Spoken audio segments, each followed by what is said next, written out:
उपस्थित आमदार, माजी आमदार, सर्व पदाधिकारी, बंधू आणि भगिनींनो, माननीय आमदार रोहित पवार हे गेल्या 3 दिवसापासून या ठिकाणी अन्नत्याग करून उपोषणाला बसलेले आहेत. खरं म्हणजे मी दादांचं माझं सकाळी बोलणं झालं, मला फोन आला आणि त्यानंतर मी दादांना विचारलं की दादा तुम्हाला हा सल्ला कोणी दिला. कारण मी कापसासाठी 11 दिवस उपोषणाला बसलेलो होतो जळगावला. आपल्याला कल्पना असेल ते 10-10 हजार लोक सकाळ संध्याकाळ राहतात, झोपायलासुद्धा तिथे झोपायचे लोक. त्यावेळेला तो इतका गहन प्रश्न होता की कापसाला 6,000 रुपये भाव द्या म्हणून मी उपोषण केलं. खूप गर्दी असायची. देवकरप्पा आपल्या मंत्रिमंडळामध्ये होते, जळगावचेच होते. त्यांचं घर 500 फुटावरच होतं जिथे मी उपोषणाला बसलो. ते रोज ये जा करायचे, पण माझ्याकडे बघतही नव्हते.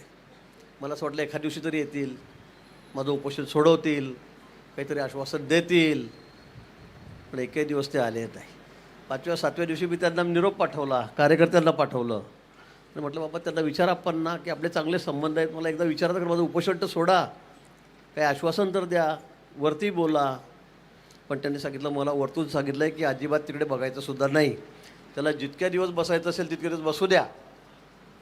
आता सांगायला मला हरकत नाही, अजितदारांचा कडक निरोप त्यांना होता की तिकडे बघायचंच नाही त्याच्याकडे, गिरीशकडे, त्याला बसू द्या तिथे काय उपोषणाला बसायचं असेल तर. आणि असं माझं 11 दिवस उपोषण चाललं. शेवटी मुंडेसाहेब आलेत, देवेंद्रजी आले, मुनगंटीवारजी मित्र त्यावेळेला होते, सगळे आम्ही आमची टीम होती, सगळे त्या ठिकाणी आलेत. आणि मग त्यावेळेला ते उपोषण त्या ठिकाणी माझं सुटलं. आणि म्हणून मी म्हटलं की उपोषणाच्या भानगडीत पडायचंच नाही. आपलं काय मार्ग असेल, सदस्यर आपण आमदार आहोत, आपण विधिमंडळात मांडू शकतो. कर्जमाफी झाल्यानंतर खरं म्हणजे मी दादांना म्हटलं की तुम्ही एक पत्र द्यायचं नसेल मुख्यमंत्री महोदयांना लगेच 2-4 दिवसामध्ये की साहेब मला वेळ द्या, हे जरा थोडंसं मला चुकीचं वाटतं आहे, माझ्या काही याच्यामध्ये सूचना आहे. आपण सांगितलं असतं साहेबांनी वेळ दिला असता, म्हणजे उपोषणाची वेळ आपल्यावर आली नसती आणि यातून मार्ग लवकर निघाला असता. पण आपण तसं न करता इतर उपोषणाचा मार्ग स्वीकारला. ठीक आहे, तर आपल्याला वाटलं आपण त्या ठिकाणी बसलेला आहात, पण आता या संदर्भामध्ये काहीतरी मार्ग निघाला पाहिजे. आपल्याला माहीत आहे 17मध्ये देवेंद्रजी मुख्यमंत्री असताना आम्ही त्यावेळेला कर्जमाफी केली होती. नंतर यावेळेला तर मागणी नसताना खरं म्हणजे निवडणुकी नव्हती. आता 4-6 महिने झाल्या निवडणुका, महापालिकेच्या झाल्या, नगरपालिकेच्या झाल्या, विधानसभेच्या तर वर्ष 1.5 वर्ष झालेले आहेत, लोकसभेच्या झाल्या.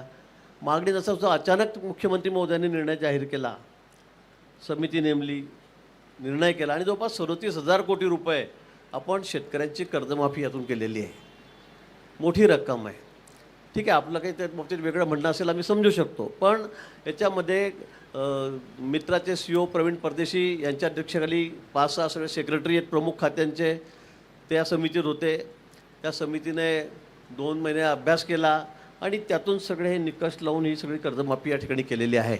आणि हा आकडा जवळपास 37,000 कोटी रुपयापर्यंत येतो आहे, 37,000 रुपयापर्यंत, 37,000 कोटीपर्यंत. आणि मग हा निर्णय या ठिकाणी झालेला आहे. पण दादांना असं वाटतं की यात सुधारणा झाली पाहिजे. मुख्यमंत्री महोदयांनाही सकाळी कानावर टाकला. आपण म्हटलं आपल्या मागण्या काय, मग मला ते नेमके त्या सांगा. त्या आल्यावर मी मुख्यमंत्री महोदयांशी त्या ठिकाणी बोललो. म्हणजे ठीक आहे, या बाबतीमध्ये समिती आहे, त्यांच्यापुढे त्यांनी लेखी स्वरूपात जर दिलं तर चर्चा होऊ शकते, सकारात्मक निर्णय होऊ शकतो. पण त्या ठिकाणी आपल्याला चर्चा करावी लागेल, आपल्याला बसावं लागेल. इथे बसून असा तडकाफडकी निर्णय होणार नाही की झालं दिलं, असं होणार नाही. शासन आपल्याला कल्पना आहे अतिशय सकारात्मक आहे शेतकऱ्यांच्या बाबतीमध्ये. ज्या वेळेला नैसर्गिक काही क्लायमेटी आल्यात, आपत्ती आल्यात, त्यावेळेला प्रत्येक वेळेला मग कांदा उत्पादक शेतकरी असो, ते द्राक्ष बागायतदार असो, का त्या ठिकाणी केळी उत्पादक असो, का ऊसावाले, सगळ्यांना शासन या ठिकाणी मदत करतं आहे. आता अवेळी पाऊस पडतो आहे, अवेळी गारपीट पडते आहे, अवेळी वादळ सुटतं आहे, निसर्गाचं सगळं चित्र बदललेलं आहे आणि त्यामुळे नुकसानही खूप मोठं आहे. अतिवृष्टी अशी होते की सगळे शेतं वाहून गेलेत. त्यावेळेलासुद्धा शासनाने कुठे याकरता हात घेतलेला नाही. सरळ हाताने मदत कधी नव्हती इतक्या वर्षात, तेवढी आम्ही या ठिकाणी केलेली आहे. पण आता शेतकरी अडचणीत आहे, ही वस्तुस्थिती आहे आणि म्हणून शासनानेही हा निर्णय घेतलेला आहे. पण या उपरही आपल्याला असं वाटत असेल की यात काही सुधारणा झाली पाहिजे की त्यामुळे शेतकऱ्याचा अधिक फायदा होईल, तर या बाबतीत मला असं वाटतं की आपण मुंबईला यावं. 22पासून अधिवेशन आहे. आपल्या म्हणण्याप्रमाणे मी सांगेल की आपण अधिवेशनाच्या आधी या ठिकाणी बैठक घेऊ, त्या जे CEO आहेत मित्राचे प्रवीण परदेशी त्यांना बोलवू, सेक्रेटरी आहेत सगळे त्यातले जे सदस्य आहेत मेंबर त्यांना आपण त्या ठिकाणी बोलवू, आपण त्याच्याशी चर्चा करू. आपली त्याची भूमिका समजून सांगा. CM साहेब आहे, CM साहेबांनी सांगितलं आहे मला 22 तारखेच्या आत या ठिकाणी आपण बैठक घेऊ आणि याच्यावर काय असेल जे योग्य असेल तो तोडगा निश्चित याच्यामध्ये काढू, सकारात्मक निर्णय या ठिकाणी करू असं CM साहेबही मला म्हणलेले आहेत. आपण पटवून द्या की बुवा असं केल्याने असं होईल, तसं केल्याने तसं होईल, कारण हे खूप चर्चा करून हा निर्णय झालेला आहे. पण तरीही आपल्याला वाटत असेल तर मला वाटतं आपण 22च्या आधी अधिवेशन सुरू होणार आहे, तर 22च्या आधी आपण याच्यामध्ये बसून या ठिकाणी चर्चा करू. शेवटी CM साहेब जो निर्णय घेतील तो आपल्या सगळ्यांना मान्य असेल आणि यातून मला वाटतं मार्ग निघेल. उपोषणाला बसून अजून 5 दिवस बसले, 7 दिवस बसले, 8 दिवस बसले असा मार्ग निघणार नाही. तब्येतीला आपण जपलं पाहिजे, कारण आपल्याला माहिती आहे उपोषण करून काय काय त्याचे परिणाम होतात ते मी भोगलेले आहे. त्यामुळे मलाही वाटतं की आता आपण फार जास्त वेळ या ठिकाणी न बसता आपण आज उपोषण सोडावं. आपल्यासमोरच मी या ठिकाणी चर्चाही केलेली आहे आणि त्यामुळे 22 तारखेच्या त्या संदर्भामध्ये आपण एक सविस्तर बैठक घेऊ आणि त्यामध्ये काय असेल तो योग्य निर्णय करू. आणि म्हणून माझी आपल्याला या निमित्ताने विनंती आहे की आपण आता उपोषण सोडावं.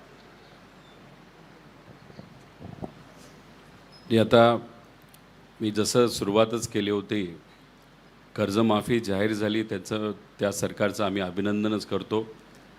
आकडा 36-37 हजार जो आहे कोटी तोही योग्यच आहे. फक्त या 2 अटी असल्यामुळे खरी कर्जमाफी ही कुठेतरी 13,000 कोटीपर्यंत जाऊ शकते. त्यामुळे या 2 अटी काढल्या तर 37 हजार कोटी रुपये जे सरकारली मान्य केलेलं आहे की द्यायचं आहे, त्याच्यामध्ये आपल्या सर्व शेतकऱ्यांना न्याय मिळू शकतो अशी आमची भूमिका आहे. मला फक्त सगळ्या शेतकरी बांधवांना एवढंच विचारायचं आहे खरं, कारण का तुम्ही आणि माझे सगळे माझ्याबरोबर बसलेले जे सर्व इथे असणारे आंदोलन करणारे 26-27 जण आहेत, की बघा हे आंदोलन कुठे राजकीय नव्हतं. इथं आपण शेतकऱ्यासाठी बसलो होतो आणि शेवटी निर्णय हा सरकारकडे असतो. मुख्यमंत्री साहेबांशी आत्ता पण बोलणं झालं, काल कृषी मंत्री साहेब 2दा बोलले, महाजन साहेब सकाळी बोलले, आत्ता आपल्यासमोर तुमच्या माझ्यासमोर मुख्यमंत्री साहेबांचं बोलणं झालं आहे. राजकीय दृष्टिकोनातून याला अजून ओढायचं असेल तर कदाचित काही राजकीय विश्लेषक आम्हाला सांगतील की चला अजून ओढा, पण मला असं वाटतं की याच्यात जर फाटलं तर शेतकऱ्याचं नुकसान होईल.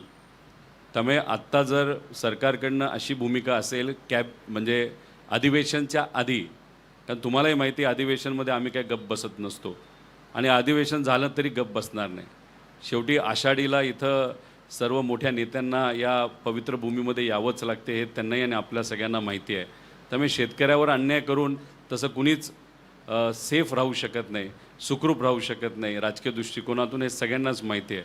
त्यामुळे मी आपल्या सर्वांना विचारतो की जर मुख्यमंत्री साहेब म्हणत असतील अधिवेशनाच्या आधी आपण बसूया, चर्चा करूया, जे कोणी आपल्या कमिटीमध्ये नाहीतर आपल्या बरोबर चर्चेसाठी येणार आहेत त्यांच्याबरोबर आम्ही चर्चा करू.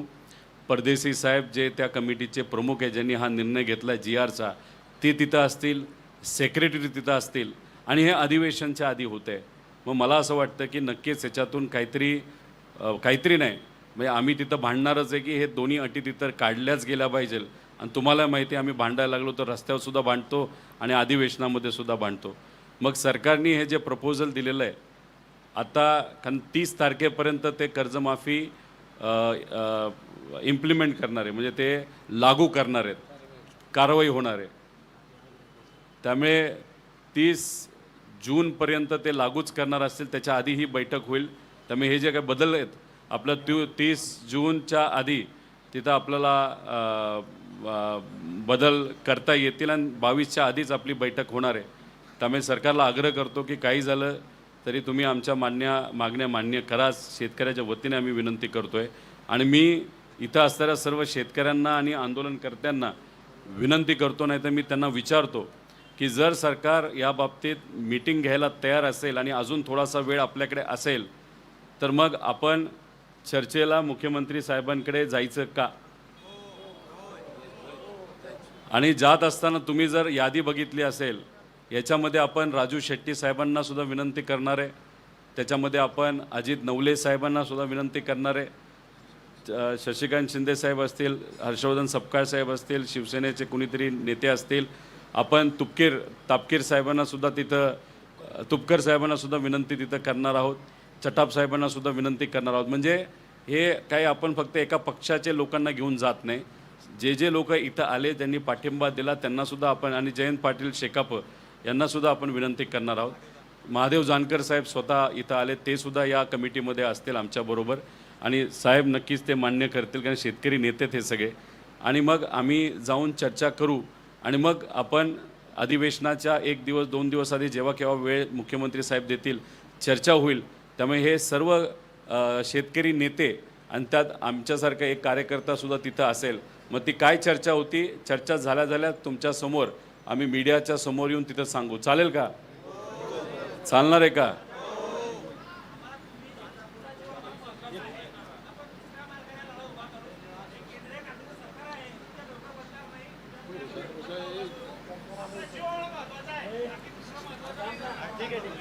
हा बघा, 30 तारखेची तारीख ही आपल्याला सरकारली तशी दिलेली आहे. 22च्या आधी ते बैठकीला तयार आहेत, बैठक होईल. आणि मी तुम्हाला सांगतो, जर सरकारला या योजनेचा कुठंच लाभ होणार नसेल, राजकीय दृष्टिकोनातून सुद्धा आणि सामाजिक दृष्टिकोनातून सुद्धा, कारण का जर 36 लाख शेतकरी 55 लाख शेतकऱ्यांपैकी बाजूला राहत असतील, नाही तर त्यांना 2 लाखाऐवजी 50,000 मिळणार असेल, तर हे सरकारला सुद्धा परवडणारं नाही. सरकार नक्कीच मान्य करतील. आणि पुण्यश्लोक अहिल्यादेवी होळकरांचं नाव या योजनेला दिलेलं आहे. त्यामुळे एवढं मोठं नाव असेल तर या 2 छोट्या अटी हे ठेवणार नाही असा मला विश्वास आहे.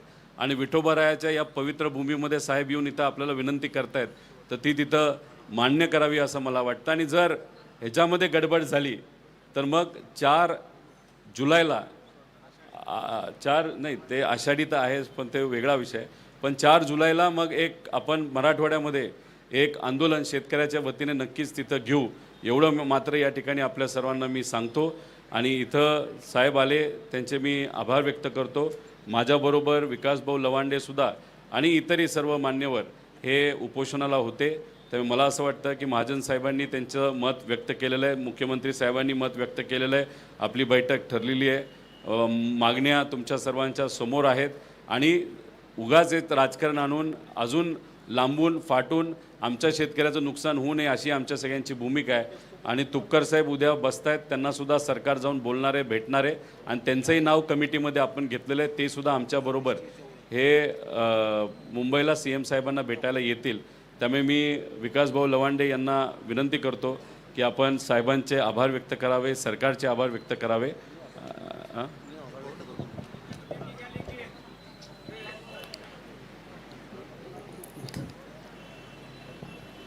दादांनी सुद्धा सकारात्मकता दाखवली या ठिकाणी, आणि मी त्यांचे आभार मानेल. पण याबरोबर मी हेही सांगेल की सरकार आपल्याला खरंच सांगतो की शेतकऱ्यांच्या प्रश्नाच्या बाबतीमध्ये अतिशय सकारात्मक आहे. राज्य सरकार असेल, मुख्यमंत्री उपमुख्यमंत्री असेल, आमचे केंद्रामध्ये पंतप्रधान मोदीजी आहेत, अतिशय सकारात्मक आहे. आणि शेतकऱ्यांना वारंवार कर्जमाफी का द्यावी लागते? कारण शेतकरी या अडचणीतून बाहेरच येत नाही आहे. आणि म्हणून एक शाश्वत त्याला शेती करता आली पाहिजे, आणि त्यासाठी पाणी देण्याचं काम हे आमचं सरकार प्राधान्याने करतं आहे. कारण आता आपण विदर्भामध्ये जवळपास 96,000 कोटी रुपयाची रिव्हर लिंकिंग योजना करतो आहे. 8 जिल्ह्यात दुष्काळी भागामध्ये आपण त्या ठिकाणी त्यांना पाणी देऊन जवळपास 10 लाख हेक्टर जमीन ही ओलिताखाली आणतो आहे. समुद्रात जाणारं पाणी आता आपण वळवून मराठवाड्यामध्ये त्या ठिकाणी आणतो आहे. नारपारच्या माध्यमातून खानदेशमध्ये पाणी नेतो आहे. आणि याला जवळपास 2.5-3 लाख कोटी रुपये स्वप्नातही आपण विचार करणार नाही, इतका मोठा निधी केंद्र सरकार 60% 40% आपण या ठिकाणी राज्य सरकार देऊन या सिंचनाच्या व्यवस्था आम्ही त्या ठिकाणी उभ्या करतो आहोत की शेतकरी कायमचा या सगळ्या चक्रव्यूहातून बाहेर कसा पडेल, त्यासाठी आमचे या ठिकाणी प्रयत्न आहेत. येणाऱ्या 2-3-4 वर्षामध्ये आपल्याला याचे सगळे परिणाम बघायला मिळतील. आत्ता आपण विदर्भातली जी योजना आहे रिव्हर लिंकिंग योजना, वैनगंगा नळगंगा, तिला बहुतेक पुढच्या महिन्यामध्ये जे टेंडर निघेल, 96,000 कोटी रुपयाची योजना आहे. 10 जिल्ह्यांना आपण, 8 जिल्ह्यांना आपण त्या ठिकाणी पाणी देणार आहोत. आणि म्हणून मला असं वाटतं की शेतकऱ्यांसाठी अतिशय आमची भावना अतिशय सहिष्णुतेची आहे, सकारात्मक आहे. आणि त्यासाठी जे काय करावं लागेल ते निश्चित आम्ही त्या ठिकाणी करणार आहोत. आपण आमच्या विनंतीला मान या ठिकाणी दिला, आपण उपोषण सोडलं त्याबद्दल आपले या ठिकाणी आभार व्यक्त करतो. साहेबांनी सरकारच्या माध्यमातून शेतकऱ्यासाठी काय काय केलं जातं हे सांगितलंच. मी फक्त साहेबांना अजून एक विनंती करतो की आमच्या शेतकऱ्याला जर त्यांच्या पिकाला हमीभाव मिळाला, ते शेतामध्ये कष्ट करून जे काही पिकवतात त्याला जर हमीभाव मिळाला तर मला असं वाटतं कर्जमाफीची जरूरत नाही. आणि एक छोटासा पण महत्त्वाचा विषय घेतो. काही दिवसांपूर्वी आम्ही सर्व शेतकरी मिळून कांद्याच्या बाबतीत मोठं आंदोलन केलं होतं. मुख्यमंत्री साहेब दिल्लीला गेले, चर्चा केली, त्यात मार्गही निघाला, पण नाफेडकडनं अजूनपर्यंत खरेदी केली जात नाही. आणि त्याच्यात जे काही खरेदी मार्केटमध्ये केली जाईल त्याला काही परवानग्या केंद्र सरकारकडनं लागतात. त्याचा आपण लवकरात लवकर पाठपुरावा करून पुढच्या काही दिवसामध्ये दिल्या. आता 18 रुपये, म्हणजे आम्ही जेव्हा लढाई सुरू केली तेव्हा मार्केट 5 रुपयाला होतं, आता ते 18 रुपयाला गेलेलं आहे. आणि तुम्ही प्रयत्न करून जर नाफेडकडनं खरेदी डायरेक्ट सुरू झाली तर 24च्या पुढं जाईल असं आमची अपेक्षा आहे. आज तीर्थक्षेत्र पंढरपूर इथे गेल्या 3 दिवसापासून महाराष्ट्रातील कष्टकरी शेतकऱ्यांच्या दुःख निवारण करण्यासाठी, पिचलेल्या शेतकऱ्यांची सरसकट कर्जमाफी व्हावी, विनाट कर्जमाफी व्हावी या मागणीसाठी युवा नेते रोहितदादा पवार आणि आम्ही त्यांच्यासोबत 25-26 जण उपोषणाला बसलेलो आहेत. त्याच्यामध्ये महाजन साहेब 5 महिलासुद्धा बसलेल्या आहेत. सगळ्या आमच्या आंदोलकांची भूमिका, तुम्ही जे मुद्दा सांगितलाय, आम्ही तुमच्यावर विश्वास ठेवतोय. आपली महाराष्ट्रात ख्याती अशी आहे या सरकारमध्ये की आपण संकटमोचक आहात. त्यामुळे तुम्ही संकटमोचक आहात. हे शेतकऱ्यावरचं संकट आहे, रोहितदादावरचं नाही. हे संकट आपल्या हातून जर हे निवारण होणार असेल तर आम्हाला सर्वांना निश्चितच आनंद आहे. आणि म्हणून मी आपल्याला आंदोलक या नात्याने, उपोषणकर्ता या नात्याने आणि या टीमचा, या सगळ्याचा भाग म्हणून, सगळ्यांचा प्रतिनिधी म्हणून एक विनंती करतो साहेब, हे आंदोलन आम्ही संपवणार नाही, फक्त स्वल्पविराम देणार आहोत. तात्पुरतं स्थगित करतोय. तुम्ही जी मुदत दिली आम्हाला की अधिवेशनाच्या आधी त्याची मीटिंग होईल, माननीय मुख्यमंत्री साहेबांशी आपण फोनवर बोलला आमच्या समक्ष, त्याचाही आम्हाला आनंद झाला. मुख्यमंत्री साहेबांशी बोलून आपण जे आम्हाला शब्द दिलाय की अधिवेशनाच्या आधी त्याची मीटिंग होईल, त्या मीटिंगमध्ये सकारात्मक निर्णय होईल, आमच्या मागण्यांची दखल घेतली जाईल, हे तुम्ही शब्द दिलेत. आम्ही तोपर्यंत, म्हणजे ती मीटिंग होईपर्यंत हे आंदोलन आमचं स्थगित करत आहोत, बंद करत नाही. बरोबर आहे का? त्यामुळं त्याच्या पुढचं जर आंदोलन करायची आम्हाला वेळ आली तर त्याच्यासारखं दुर्दैव नसेल. हा पंढरपूरच्या पांडुरंगाच्या साक्षीनं आपण शब्द दिलेला आहे. या तीर्थक्षेत्राच्या ठिकाणी आपल्याला कुणालाही लबाडी करता येणार नाही, शासन सुद्धा लबाडी करणार नाही असा आम्ही विश्वास ठेवतो. आणि म्हणून जे 3 दिवस इथं उपोषण चाललंय, अन्नत्याग चाललाय अन्नदात्यासाठी. रोहितदादांचं कुटुंब कालपासून इथं बसून आहेत. कृषी तज्ज्ञ म्हणून ज्यांची ख्याती आहे राजेंद्रदादा पवार, त्यांचं काम बघण्यासारखं आहे. शेतकऱ्यांसाठी पूर्ण वेळ काम करतात ते इथं बसून आहेत. रोहितदादांच्या आईसाहेब सुनंदा वहिनी ह्या सुद्धा पूर्ण वेळ कार्यकर्ते आहेत. बचत गट असतील, महिलांचं सक्षमीकरण असेल, शेतकऱ्यांच्या संदर्भात असेल, खूप काम आहे. केव्हीकच्या माध्यमातून शेतकऱ्यांसाठी प्रदर्शन भरवतात. म्हणजे शेतकऱ्यांच्या उन्नतीसाठी, शेतकऱ्यांच्या जीवनामध्ये काही ना काही बदल व्हावा म्हणून आदरणीय शरद पवार साहेबांच्या मार्गदर्शनाखाली हे कुटुंब कायम काम करते. त्याला 50-55 वर्ष झाली. काही जण लोक म्हणले, मी 2 मिनिटं वेळ घेतो साहेब, नाईलाज आहे, राहवत नाही, मनातल्या भावना बोलल्या पाहिजे तुमच्या साक्षीनं. फार वेदना झाल्या हो साहेब. काही लोक आपल्या जवळचे आम्हाला जेव्हा म्हणतात की काहीतरी टीकात्मक बोलतात तेव्हा वाईट वाटलं. या कुटुंबाने रोहितदादांचे 3 आजोबा पद्मविभूषण ठरलेले आहेत. आप्पासाहेब पवार रोहितदादांचे आजोबा हे कृषीतज्ञ होते. फार मोठं व्यक्तिमत्व, त्यांचा वारसा लाभलेला आहे. त्यामुळे रोहितदादांना शेतकऱ्यांचे प्रश्न समजतात, हे प्रश्न समजतात, संवेदना आहेत म्हणून त्यांनी हा निर्णय घेतला होता. आम्ही सगळे त्यांच्या सोबत आहोत. महाराष्ट्रातले आज पाठिंबा दिलेले सगळे लोकांचे आम्ही आभार मानतो.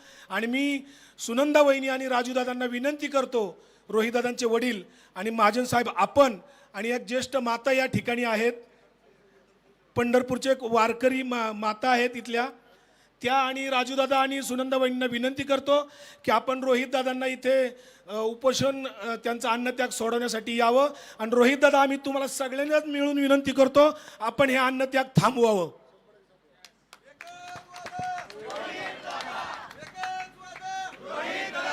मला मला मला असं वाटतं की आता विकास भाऊंनी त्यांचं मत व्यक्त केलं. माझ्या आईला, माझ्या वडिलांना सांगितलं, एका वारकरी संप्रदायामधल्या मातेला सुद्धा माझं उपोषण सोडण्यासाठी सांगितलं. मी फक्त विनंती एवढीच करतो की आपण हे आंदोलन सुरू करत असताना श्री आपली मंदिराच्या इथे आपण गेलो होतो आणि आपल्या श्री नामदेव पायरीचं दर्शन आपण घेतलं होतं. मी फक्त साहेबांना एवढंच सांगतो की आपण इथं आलात, मी माझं हे उपोषण आणि माझ्याबरोबर या 26 लोक नक्कीच उपोषण मागे घेतील.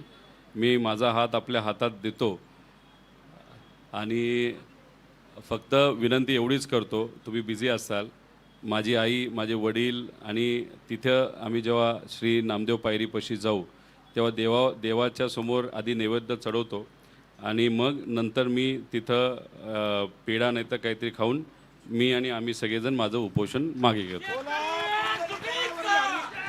बोला पुंडलिका वरदे हरविठ्ठल श्री ज्ञानदेव तुकाराम पंढरीनाथ भगवान की जय. माऊली ज्ञानेश्वर महाराज की जय. तर रोहित